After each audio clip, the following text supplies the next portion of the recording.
Sir, Yes, good morning to all. good morning, sir. Good morning sir. हाँ बेटा good बोलो। Morning. Sir, formula mass क्या होता है?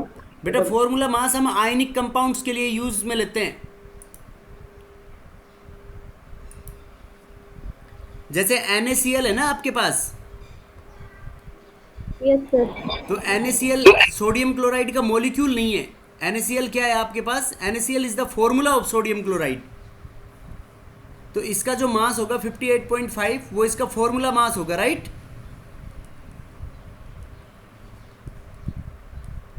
This formula mass term is used for ionic compounds. और gram formula masses का मतलब मोल ही होता है उसका।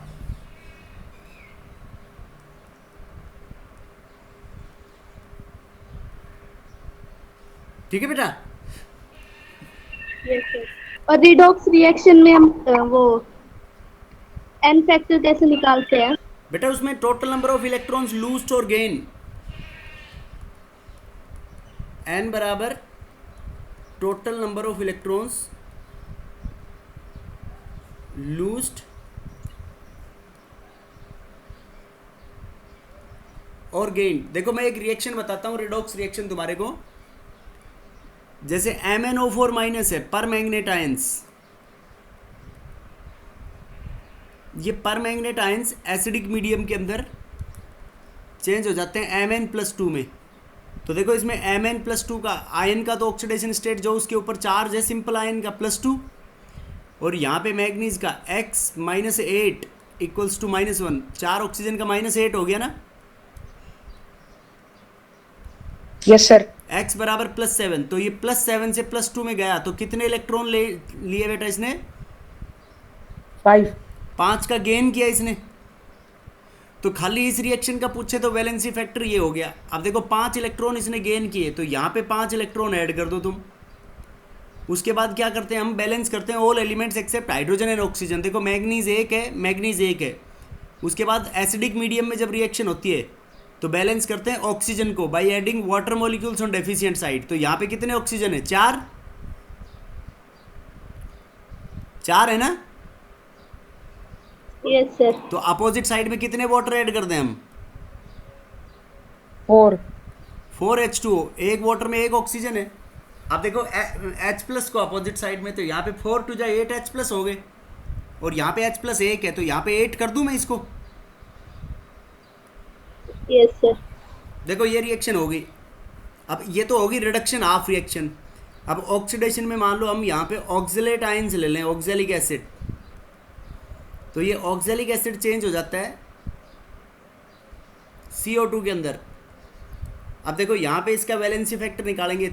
2 कार्बन का 2x मान लो, 4 ऑक्सीजन का -4 टू जा 8 बराबर नेट चार्ज हो गया -2। तो यहाँ पे x बराबर कितना आ गया आपका? +3, और यहाँ पे x कितना है? +4। तो बताओ कितने इलेक्ट्रॉन लूज किए इसने?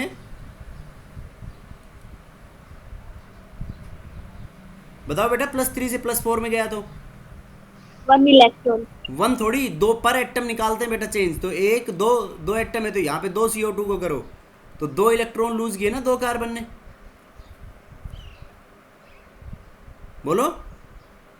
Yes sir. अब देखो बाकी सारे एलिमेंट्स बैलेंस है। कार्बन 2 हैं, 2 हैं, ऑक्सीजन 2 टू जा 4, 4 हैं। अब देखो इस रिएक्शन के लिए तो ये तो थी रिडक्शन हाफ रिएक्शन,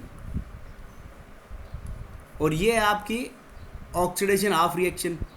तो ऑक्सीडेशन हाफ रिएक्शन के अंदर वैलेंसी ये 2 इलेक्ट्रॉन है और इसमें ये 5 है, तो दोनों को बराबर करने के लिए क्या कर दो? इसको मल्टीप्लाई कर दो पूरी को 2 से, और इसको मल्टीप्लाई कर दो 5 से। देखो 2 5 जा 10, 2 5 जा 10, 10 10 इलेक्ट्रॉन हो जाएंगे ना दोनों साइड में। बोलो बेटा।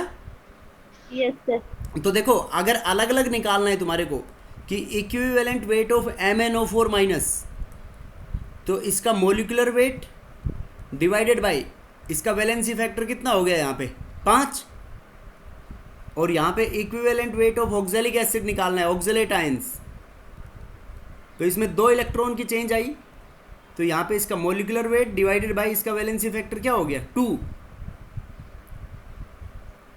समझ गए बेटा बात? Yes sir. जैसे अगर आपको ये डाइल्यूशन इक्वेशन लगानी हो तो डाइल्यूशन इक्वेशन कैसे लगाते हैं अपन? देखो जैसे नॉर्मेलिटी की इक्वेशन थी N1V1 बराबर N2V2। देखो ये ज्यादा अच्छा कंसेप्ट है नॉर्मेलिटी वाला या मोलैरिटी वाला? M1V1 बराबर M2V2। देखो बेटा ये ज़्यादा सही है। ये तो कब वैलिड है? जब वैलेंसी फैक्टर क्या हो आपका, जब वैलेंसी फैक्टर 1 हो तब वैलिड है। तो नॉर्मेलिटी में तो वैलेंसी फैक्टर इंक्लूडेड होता है ना। नानी बराबर क्या होता है? नानी बराबर n इंटू मम्मी।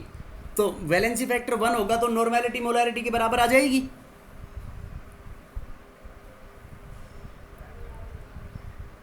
रिया नहीं आया समझ में? आ गया सर। तो ये N1V1 बराबर N2V2 ये ज़्यादा सही है। अब देखो इससे कैसे बनाते हैं। मान लो इसको डाइल्यूट करके तुम्हारे को सॉल्यूशन बनाना है। तो मान लो N1 नॉर्मेलिटी का कोई ये सब्सटेंस है, ये बोतल है, ये बोतल है आपके पास HCl की बोतल है ये। इसकी नॉर्मेलिटी मैं कह रहा हूँ 11.2 नॉर्मल सॉल्यूशन है तुम्हारे पास ये, ठीक है। अब मैं ये कह रहा हूँ कि इसको डाइल्यूट करके 0.1 नॉर्मल सॉल्यूशन बनाना है। 0.1 नॉर्मल इंटू 50 ml। तो इसका कितना रिक्वायर्ड होगा? तो देखो बेटा 11.2 नॉर्मल का है तुम्हारे पास, इनटू उसका वॉल्यूम कितना रिक्वायर्ड होगा, बराबर कितना बनाना है तुम्हारे को 0.1, और कितने में बनाना है 0.1? 250 में।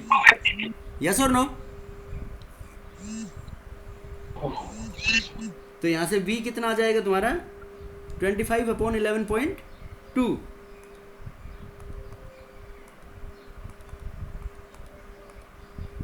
2.23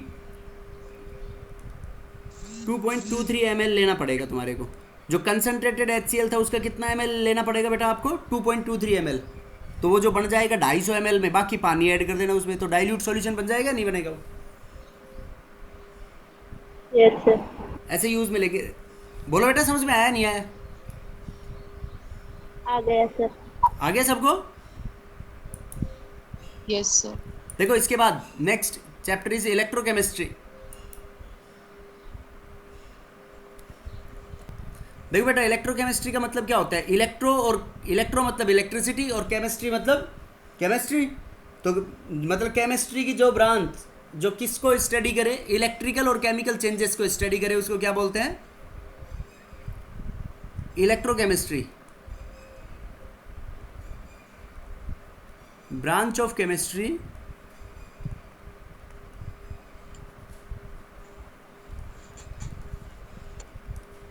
which deals with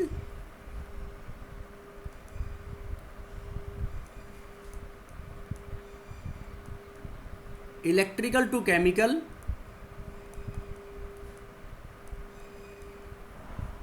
और केमिकल को इलेक्ट्रिकल के अंदर, उसको क्या बोलेंगे हम? इलेक्ट्रोकेमिस्ट्री। ठीक है बेटा। अब देखो इलेक्ट्रोकेमिस्ट्री के अंदर दो टाइप की रिएक्शन पढ़ेंगे हम मेन। एक तो इलेक्ट्रोलाइटिकल सेल,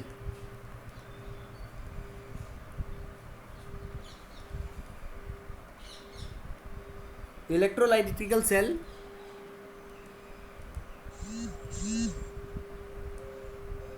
और इलेक्ट्रोलाइसिस, और दूसरा है गैल्वेनिक सेल। एक कंसंट्रेशन सेल्स आते हैं, वो हम बाद में पढ़ेंगे इसके अंदर। अब देखो इलेक्ट्रोलाइटिकल सेल और इलेक्ट्रोलाइसिस, इसके अंदर क्या होता है कि when electricity produces chemical changes, when electricity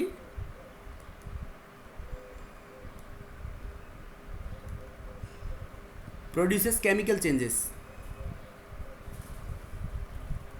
और galvanic cell when chemical reaction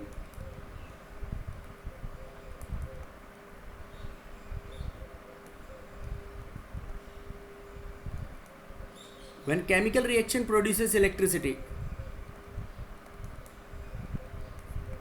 जब केमिकल रिएक्शन इलेक्ट्रिसिटी प्रोड्यूस करे तो क्या बोलेंगे बेटा उसको हम? Galvanic cell. और जब इलेक्ट्रिसिटी प्रोड्यूस करे क्या? केमिकल चेंजेस, तो उसको क्या बोलेंगे हम? इलेक्ट्रोलाइटिकल सेल। नहीं समझे बेटा डिफरेंस दोनों में? देखो इलेक्ट्रिसिटी की वजह से इसका एग्जाम्पल हो गया इलेक्ट्रोलाइसिस है, इसके एग्जाम्पल्स हैं। कोई भी केमिकल रिएक्शन प्रोड्यूस हो तो इलेक्ट्रोलाइटिकल सेल, और केमिकल रिएक्शन से इलेक्ट्रिसिटी प्रोड्यूस हो तो उसको क्या बोलेंगे हम? बोलो बेटा।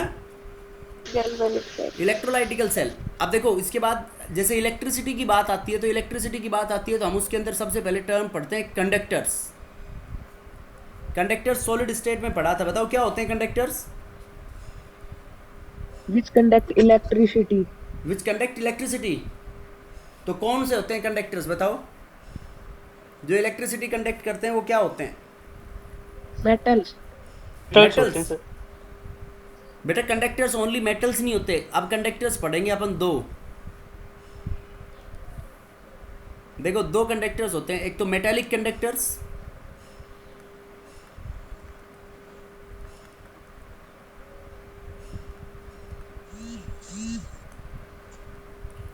और दूसरे क्या हो गए?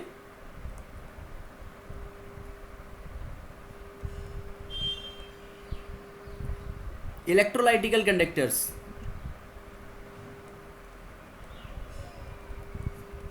Metallic conductors and electrolytical conductors. देखो मेटालिक कंडक्टर्स के एग्जांपल होंगे अपने पास ऑल मेटल्स, और इलेक्ट्रोलाइट कंडक्टर्स के होंगे इलेक्ट्रोलाइट्स। इलेक्ट्रोलाइटिकल कंडक्टर्स के एग्जांपल क्या होंगे बेटा? इलेक्ट्रोलाइट्स। इलेक्ट्रोलाइट्स। अब देखो इनको डिफाइन कैसे करेंगे हम? मेटालिक कंडक्टर्स का मतलब कि substances which conduct electricity without decomposition, जो बिना डिकम्पोजिशन के इलेक्ट्रिसिटी कंडक्ट करें। Substances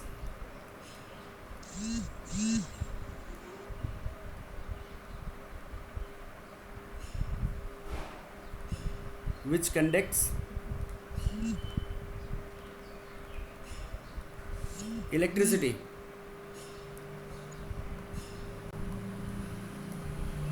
without decomposition। substances which conduct electricity without decomposition, मतलब इनमें कौन कंडक्ट करेंगे? Electrons are responsible for conduction. कौन करेंगे बेटा इनमें? Electrons. Electrons are responsible for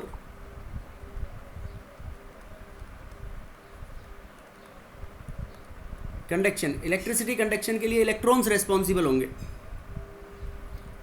और इसके अंदर इलेक्ट्रिसिटी कैसे कंडक्ट होगी?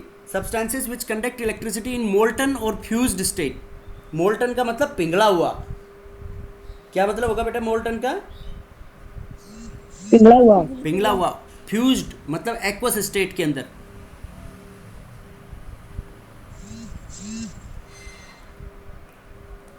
substances which conducts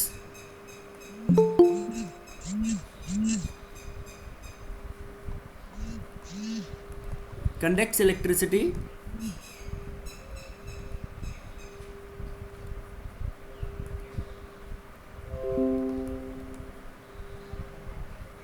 in fused और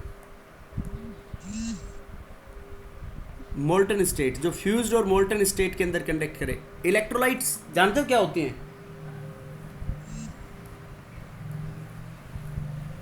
बताओ इलेक्ट्रोलाइट्स क्या होती है बेटा?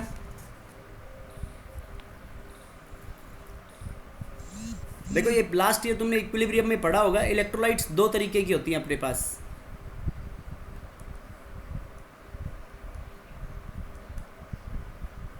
और एक बात, इसमें electrons are responsible for conduction. इसके अंदर क्या बोल सकते हैं हम कि ions are responsible for conduction. इनमें इलेक्ट्रिसिटी कौन कंडक्ट करेगा? Ions. Ions. Ions are responsible for conduction. तो electrolytes are of two types, strong electrolytes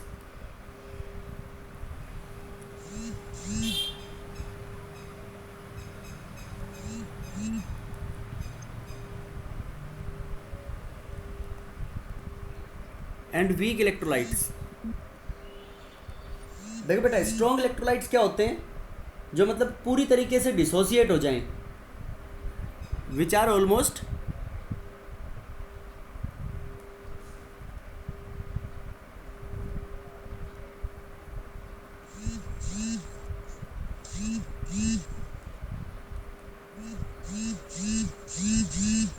completely dissociated और आयनाइज्ड. बेटा इन दोनों टर्म में क्या डिफरेंस है, डिसोसिएटेड और आयनाइज्ड में, कौन बताएगा?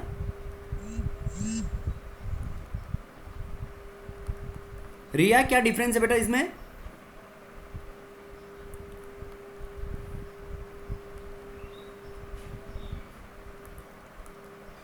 बेटा डिसोसिएशन होता है आयनिक कंपाउंड्स का और आयनाइजेशन होता है कोवेलेंट बॉन्ड का. कोवेलेंट बॉन्ड हो, जैसे HCl के बीच में कोवेलेंट बॉन्ड है ना, और वो बॉन्ड बदल जाता है एक्वस स्टेट में H+ और Cl- में, तो उसको बोलेंगे आयनाइजेशन. NaCl है, NaCl सॉलिड स्टेट में NaCl है, अब वो एक्वस और मोल्टन स्टेट में Na+ और Cl- में टूट जाता है, तो उसको बोलते हैं डिसोसिएशन.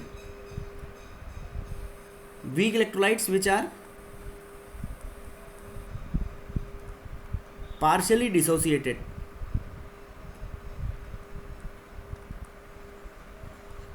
Partially ionized और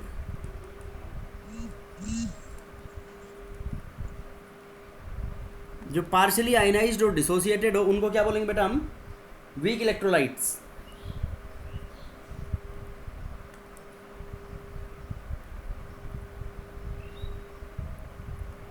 देखो इनके examples,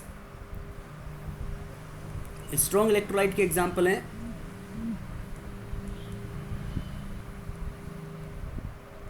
strong acids like HCl, H2SO4, HNO3, HClO4 etc. HCl के जैसे HBr भी बोल सकते हैं हम, HI भी बोल सकते हैं.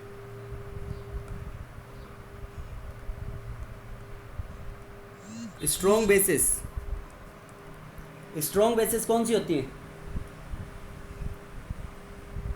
एल्कली मेटल्स की फर्स्ट ग्रुप की NaOH, KOH के नीचे सारी RbOH, CSOH. ये कैल्शियम हाइड्रोक्साइड के नीचे वाली calcium SrOH, BaOH all twice. Weak electrolytes के एग्जांपल होंगे अपने पास वीक एसिड और वीक बेसिस. तो वीक एसिड और वीक बेस कौन से हो गए? जो रिमेनिंग बच गए वो वीक एसिड और वीक बेस हो गए. Weak acids and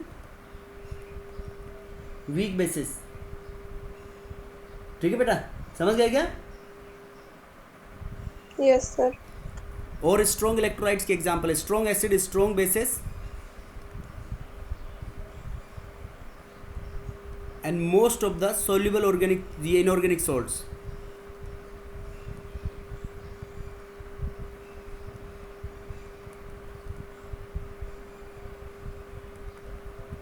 inorganic salts कितने टाइप्स के होते हैं बेटा? ये 4 टाइप्स के होते हैं. आयनिक इक्विलिब्रियम में आए होंगे. Strong acid strong base type, strong acid weak base, weak acid strong base, weak acid weak base. Salt acid और बेस से मिलके बनता है ना, तो उनके जो सॉल्ट्स होते हैं ये सारे होते हैं स्ट्रॉन्ग इलेक्ट्रोलाइट्स की कैटेगरी में आते हैं. Most of the soluble salts, जो इनसॉल्युबल होते हैं वो पूरी तरीके से डिसोसिएट नहीं होते हैं आयनिक फॉर्म में. समझ गए बेटा? तो मेटेलिक कंडक्टर्स में इलेक्ट्रिसिटी को कौन कंडक्ट करेगा? इलेक्ट्रॉन्स कंडक्ट करेंगे, और इनमें किसी भी तरीके का कोई डिकम्पोजिशन नहीं होगा. तो कंडक्शन फास्ट, मेटल तेज भागेगा या आयंस? बेटा इलेक्ट्रॉन तेज भागेंगे मेटल में या आयंस तेज भागेंगे?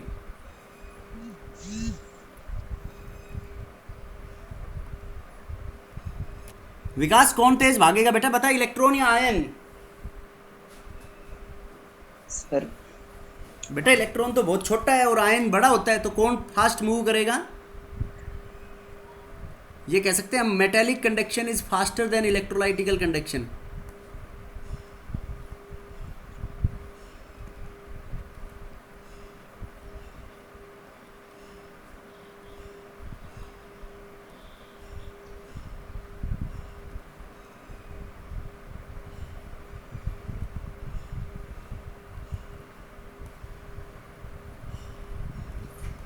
Metallic conduction is faster than electrolytical conduction.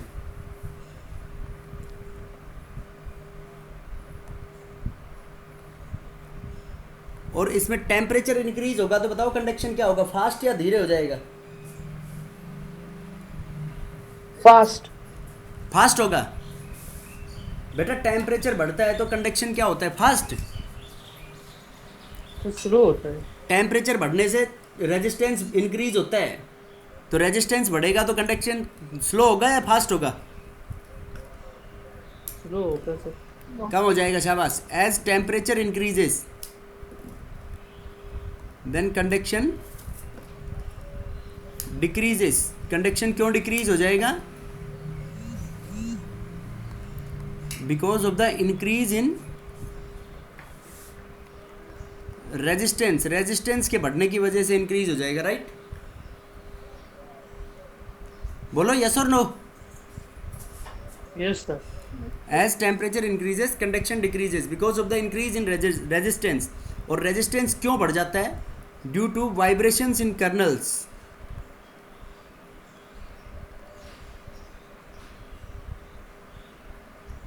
Metals के अंदर मेटेलिक बॉन्ड होते हैं ना, तो वो मेटेलिक बॉन्ड बनते हैं पॉजिटिवली चार्ज न्यूक्लियस और इलेक्ट्रॉन क्लाउड के बीच में। तो जो कर्नल्स हैं वो वाइब्रेट करने लग जाते हैं बेटा अपनी मीन पोजीशन के अराउंड। तो वो वाइब्रेट करेंगे तो क्या होगा, देखो मैं बता रहा हूँ तुम्हारे को, एक बार वीडियो में देखना बेटा। जैसे ये एक इलेक्ट्रॉन है, ये कर्नल है, पॉजिटिवली चार्ज न्यूक्लियस, इसको हम बोलते हैं कर्नल। तो यहाँ से ये अपनी पोजीशन को इधर उधर मूव कर सकता है यूँ। तो इधर उधर मूव करेगा तो ये जो इलेक्ट्रॉन यहाँ से चल के आ रहा है, ये इलेक्ट्रॉन चल के आ रहा है, तो इससे टकराने के चांसेस होंगे या नहीं होंगे? तो इस इलेक्ट्रॉन जब इससे टकराएगा, जब ये न्यूक्लियस, ये पॉजिटिवली चार्ज न्यूक्लियस अपनी पोजीशन यहाँ पे ला सकता है, जब ये इलेक्ट्रॉन इससे कोलाइड करेगा तो इसकी स्पीड कम हो जाएगी, तो मोबिलिटी कम होगी, तो रेजिस्टेंस बढ़ जाएगा ना। बेटा बोलो, बात समझ में आई या नहीं आई? यस तो रेजिस्टेंस इंक्रीजेस, तो इसलिए मेटेलिक कंडक्शन और इलेक्ट्रोलाइटिकल कंडक्शन में क्या फर्क पड़ेगा टेम्परेचर का? चलो उसके अलग से फैक्टर्स लिख लेते हैं, मैं बता देता हूँ उसमें। Factors affecting electrolytical conduction.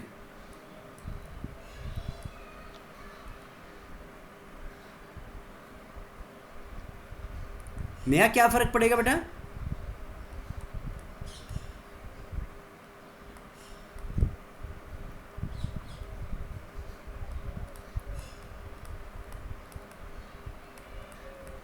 नया यस सर। नया क्या फर्क पड़ेगा बेटा इलेक्ट्रोलाइटिकल कंडक्शन में टेम्परेचर का? सर कंडक्शन इंक्रीज हो जाएगी। क्यों इंक्रीज हो जाएगी बताओ? बेटा आयंस की मोबिलिटी बढ़ जाएगी। देखो तुम एक क्लासरूम में बैठे हुए हो, उस क्लासरूम के अंदर अगर टेम्परेचर बढ़ा दें, तो टेम्परेचर बढ़ा देंगे तो तुम क्लासरूम से दूर दूर भागने की कोशिश करोगे ना। यस तो दूर दूर भागने की कोशिश करोगे तो क्या होगा, मोबिलिटी बढ़ गई, तुम्हारी मोबिलिटी बढ़ गई तो कंडक्शन भी तुम्हारे भागने की वजह से हो रहा है। तो कंडक्टेंस बढ़ा या घटा बताओ, कंडक्टिविटी बढ़ गई। तो इसमें क्या कह सकते हैं हम, effect with increase in temperature, with increase in temperature conduction increases because of the increase in mobility of ions। mobility मतलब move करने की tendency, because of the increase in mobility of ions। and एक तो mobility क्या होगी बेटा उसके अंदर बढ़ जाएगी, because of the increase in mobility of ions and increase dissociation of electrolytes. Electrolyte dissociate भी क्या होगी, ज़्यादा होगी, ठीक है।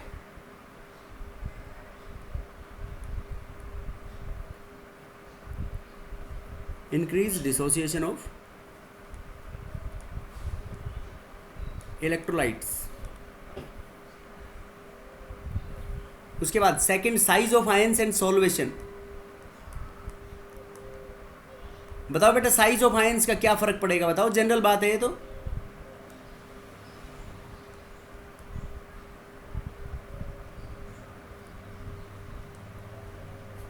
बेटा साइज बड़ी होगी तो तेज भागेंगे धीरे भागेंगे, सर धीरे भाग रही है। धीरे चलेंगे तो कंडक्टेंस कम होगी या ज्यादा? कम होगी। More is the size of ions,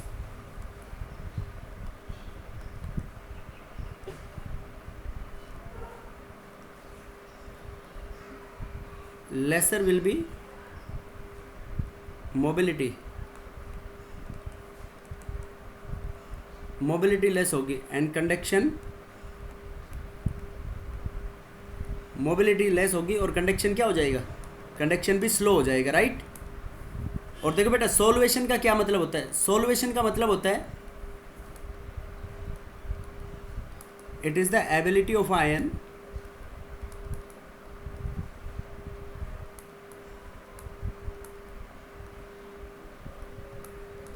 to get associated with solvent molecules. It is the ability of ion to get associated with solvent molecules. Solvent molecules के साथ जुड़ने की एबिलिटी। देखो बेटा इसमें क्या करो, आप मेरे को एक आयन समझ लो, मैं मान लो एक आयन हूँ और तुम मेरे चारों साइड में, मेरे हर साइड में जुड़ जाओ तुम, तो मेरी नेट इफेक्टिव साइज बढ़ गई या घट गई? सर बढ़ जाएगी। बढ़ जाएगी, तो बढ़ जाएगी तो सोल्वे ऐसे इसी तरीके से सोल्वेशन बोलेंगे। देखो जैसे तुमने NaCl को पानी में डाला, NaCl को पानी में डालोगे तो ये क्या बन जाएगा अपने पास, एक तो Na+ एक्वस और एक बन जाएगा Cl- एक्वस। तो पानी पोलर है या नॉन पोलर है? पोलर। पानी पोलर है। तो ये जो Na+ बना, ये Na+ पानी के अंदर ऑक्सीजन पे तो कौन सा चार्ज होता है, पार्शियल नेगेटिव, और हाइड्रोजन पे कौन सा होता है, पार्शियल पॉजिटिव।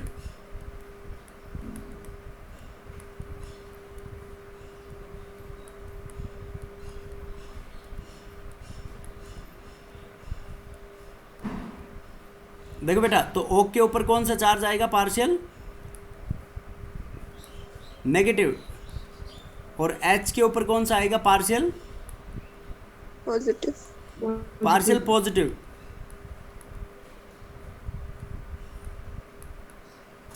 तो बताओ क्या होगा इसमें, देखो इफेक्टिव साइज बढ़ गई ना, ऐसे Cl- के चारों तरफ कौन जुड़ जाएगा, यूं Cl- के बगल में ऐसे पॉजिटिव आ जाएगा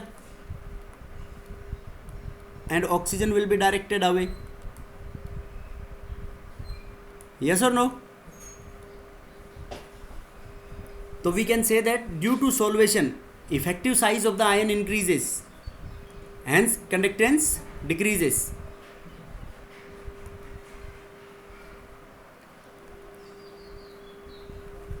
Due to solvation,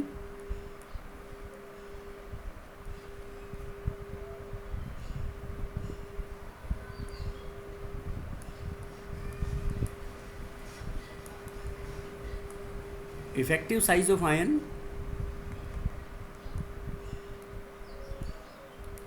increases, effective size increases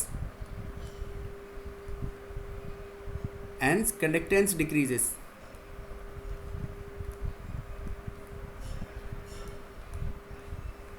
बेटा बोलो समझ में आया नहीं आया कंसेप्ट ये? आ गया।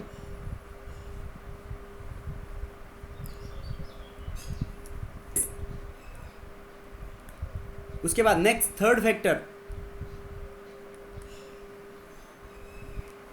कंसंट्रेशन।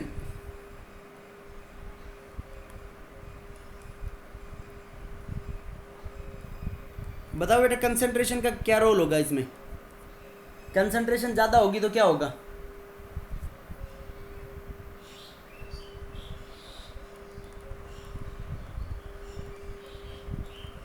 देखो मोर इज द कंसंट्रेशन, मतलब इलेक्ट्रोलाइट का अमाउंट उसमें ज़्यादा है तो आयंस की मोबिलिटी क्या होगी? मोबिलिटी कम हो जाएगी, भीड़ भाड़ होगी ना। कंसंट्रेशन का मतलब ऐसे समझ लो ज़्यादा भीड़, तो ज़्यादा भीड़ में भागना आसान है या कम भीड़ में? कम भीड़ में। More is the concentration less will be the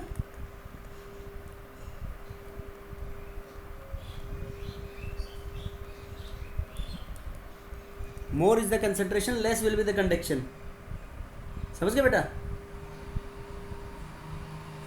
अरे बोलो। Yes sir. बाकी इसका जो रोल है Yes, इसको sir. डिटेल में बाद में पढ़ेंगे, in detail we will discuss letter,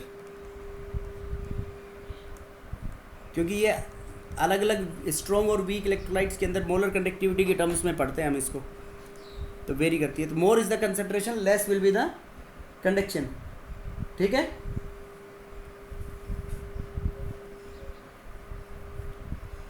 next fourth, size of ions in solvation हो गया। Nature of solvent,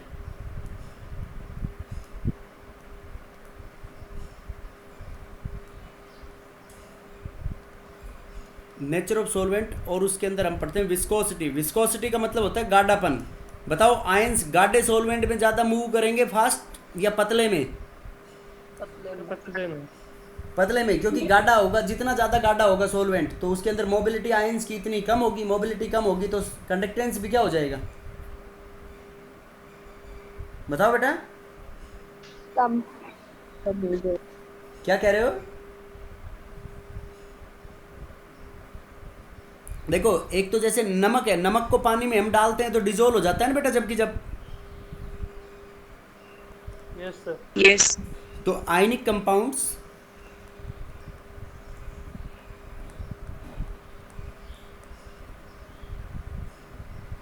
are more easily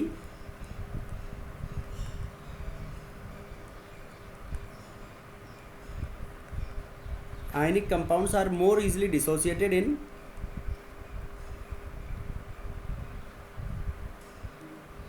polar or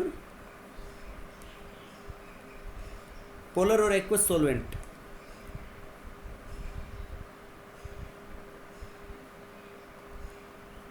polar or aqueous solvent, hence conduction fast. Polar और aqueous solvent में conduction क्या होगा बेटा? Fast होगा। और next point अपन बोल सकते हैं कि more is the viscosity, laser will be the conductance.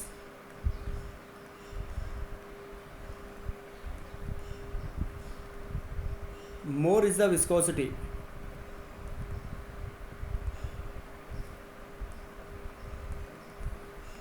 Laser will be the conductance.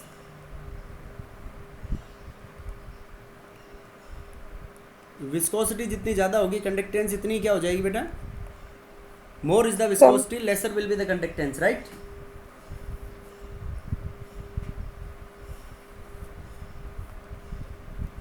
Next is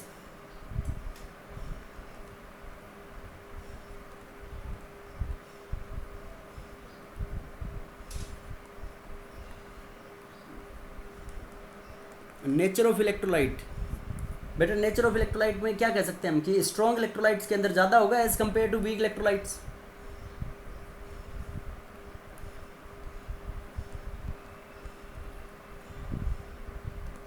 conduction is more in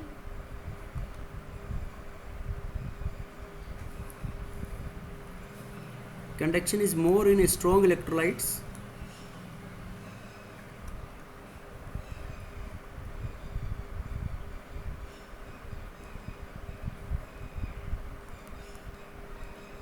as compared to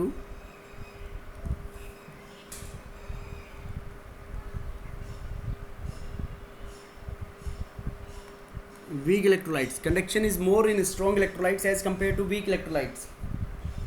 strong electrolytes के अंदर ज़्यादा होगा बेटा वीकर के कंपैरिजन में, ठीक है। Yes sir. बोलो बेटा समझ में आया नहीं आया ये? यस आ गया। ये फैक्टर्स अफेक्टिंग कंडक्शन। देखो ओवरऑल एक बार इनका रिव्यू करते हैं, दोबारा से देखते हैं कि बताओ सबसे पहले अपन ने इसके अंदर अलग अलग फैक्टर्स पढ़े। टेम्परेचर, टेम्परेचर का क्या रोल था? टेम्परेचर बढ़ेगा तो इलेक्ट्रोलाइटिकल कंडक्टेंस इंक्रीज होगा, क्योंकि इलेक्ट्रोलाइट्स का डिसोसिएशन ज़्यादा हो जाएगा और आयंस की मोबिलिटी फास्ट हो जाएगी। नेचर ऑफ इलेक्ट्रोलाइट के अंदर conduction is more in strong electrolytes as compare to weaker, क्योंकि स्ट्रॉन्ग इलेक्ट्रोलाइट्स क्या हो जाते हैं, ये कह सकते हैं स्ट्रॉन्ग इलेक्ट्रोलाइट्स आर कंप्लीटली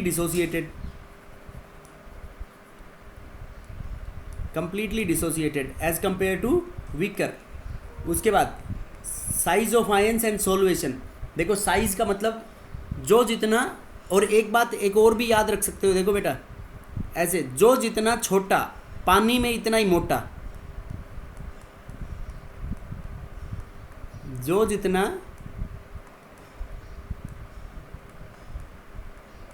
छोटा आयन वो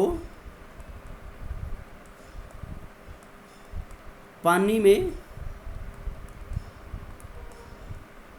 इतना ही मोटा। तो बताओ मोटा आदमी तेज भागेगा पतला? पतला। जो जितना छोटा पानी में वो इतना ही मोटा। तो देखो लिथियम प्लस और एक है सोडियम प्लस, बताओ किसकी कंडक्टेंस फास्ट होगी? सोडियम। सोडियम की। देखो हिसाब से तो लिथियम की होनी चाहिए, क्योंकि लिथियम छोटा है, लेकिन कंडक्टेंस बात कर रहे हैं हम एक्वस सॉल्यूशन के अंदर, तो पानी में बड़ा कौन होगा? लिथियम। पानी में बड़ा होगा लिथियम, इसलिए लिथियम की कम हो गई। समझ गए बात? Yes sir. तो ये हो गया size of ions and solvation. Solvation जितना ज़्यादा होगा, सॉल्वेशन जितना ज़्यादा तो क्या होगा? कंडक्टेंस इतना ही कम, क्योंकि इफेक्टिव साइज क्या हो जाएगी उसमें? बढ़ जाएगी। कंसंट्रेशन में जितनी ज़्यादा कंसंट्रेशन होगी तो मतलब भीड़ भाड़ ज़्यादा हो जाएगी। भीड़ भाड़ में आयंस की मूवमेंट की टेंडेंसी क्या हो जाएगी? कम हो जाएगी। और एक nature of solvent and viscosity last में। नेचर ऑफ सॉल्वेंट और विस्कोसिटी, जो जितना गाढ़ा उसमें मूवमेंट इतना ही कम होगा, तो कंडक्टेंस आयनिक कंडक्टेंस इतनी कम हो जाएगी। ठीक है बेटा? अब देखो कुछ चीज़ें आपने फिजिक्स में पढ़ी होंगी। According to Ohm's law, Ohm's law पढ़ा है ना? Yes sir. बताओ ओम्स लॉ क्या कहता है? V रेजिस्टेंस is निकालते हैं ना, R बराबर V upon I। R is the resistance. Resistance का मतलब क्या होता है? Restriction to the flow. अब वो किसी के भी फ्लो में हो सकता है, आयंस के फ्लो में भी हो सकता है, इलेक्ट्रॉन्स के फ्लो में भी हो सकता है। इसकी यूनिट क्या होती है रेजिस्टेंस की? ओम। और इसको ऐसे रिप्रेजेंट करते हैं ना ओम से, omega. Omega. Ohm equals to, ये यूनिट वी की क्या होगी? वोल्ट। और करंट की क्या होती है? एम्पियर। ठीक है बेटा? ये रेजिस्टेंस। उसके बाद एक टर्म आती है कंडक्टेंस।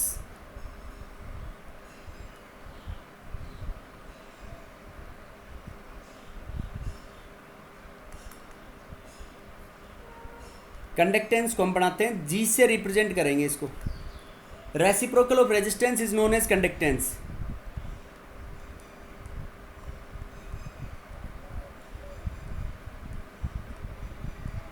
देखो रेजिस्टेंस जितना ज़्यादा, कंडक्टेंस इतनी कम। Reciprocal of resistance is known as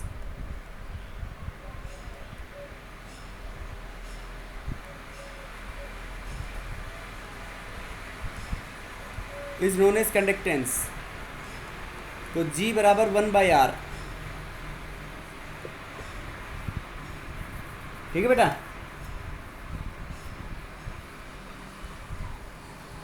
उसके बाद next specific resistance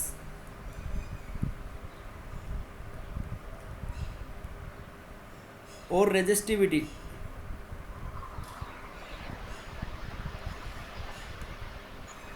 specific resistance और रेजिस्टिविटी। देखो ये इसमें रिलेशन होती है रेजिस्टेंस के साथ, R equals to rho into L by A. पढ़ा है बेटा ये formula, R equals to rho into L by A. R क्या है यहाँ पे, रेजिस्टेंस, R रेजिस्टेंस, और L क्या है, लेंथ, लेंथ ऑफ कंडक्टर, और A क्या है, cross section area, cross sectional area, और रो क्या है, रेजिस्टिविटी और specific resistance.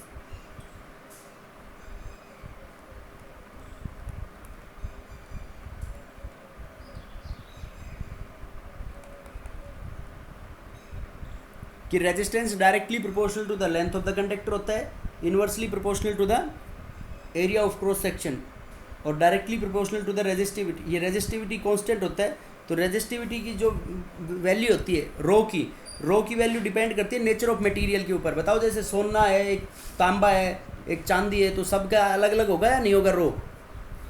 Yes sir. Rho depends on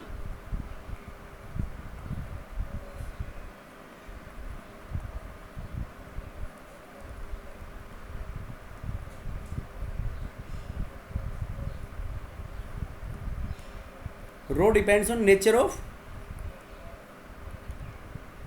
material, कि वो किस मटेरियल का बना हुआ है। ठीक है बेटा, समझ में आया नहीं आया? आ गया सर। देखो इसको, और जब भी कभी किसी चीज को डिफाइन करना हो तो दो को बराबर कर दो, बाकी को यूनिटी कर दो। तो इसको मैं ये ऐसे कह सकता हूँ, resistivity is equal to the resistance of the substance of unit length and unit area of cross section. कह सकते हैं नहीं? देखो resistance is equal to the, ये resistivity is equal to the resistance of substance of unit length and unit cross sectional area. बोलो बेटा, बोल सकते हैं नहीं ऐसा? Yes sir. यस। अब देखो इसकी यूनिट क्या होगी, रो इक्वल टू हो जाएगा अपने पास R into area upon length. R की यूनिट होगी ओम, और एरिया की होगी मीटर स्क्वायर, लेंथ की मीटर, 1 मीटर से 1 मीटर कट गया, ओम इंटू मीटर। यस और नो? Yes sir. अब देखो इसके बाद एक टर्म आती है ये conductivity.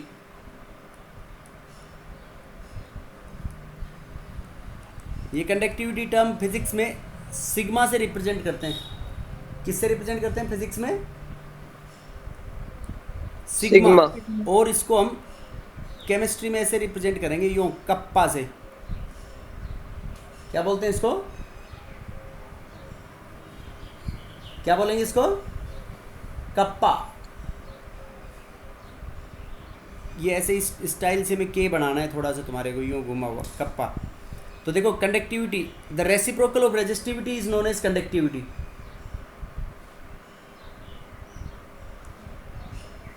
Reciprocal of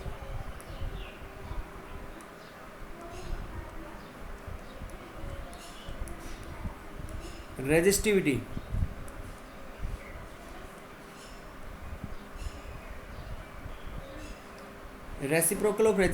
is known as conductivity. उसको सिग्मा और कप्पा से रिप्रेजेंट करेंगे। देखो बेटा कैसे लिखेंगे हम इसको, R इक्वल टू था अपना रो इंटू एल बाई ए। इसको मैं ऐसे लिख सकता हूँ, 1 बाई रो बराबर 1 बाई आर। रो को इधर ले आए, आर यहाँ नीचे आ जाएगा, इंटू एल बाई ए। अब देखो रेसिप्रोकल ऑफ रेजिस्टिविटी को हमने बोला है कंडक्टिविटी, तो इसको कप्पा लिख सकते हैं नहीं लिख सकते? तो kappa equals to reciprocal of resistance को अभी हमने बोला था ऊपर देखो कंडक्टेंस, जी बोला था ना, और लेंथ अपॉन एरिया को हम पुट करेंगे जी स्टार, उसको बोलते हैं cell constant. G star is the cell constant. समझ में आया नहीं आया ये? बोलो बेटा।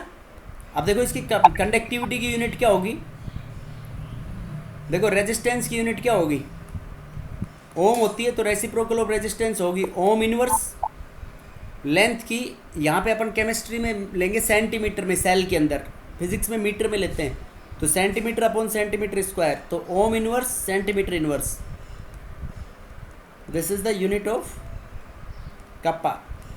सो नेक्स्ट पार्ट, इसके जो आगे का पार्ट है that we will discuss tomorrow. Okay,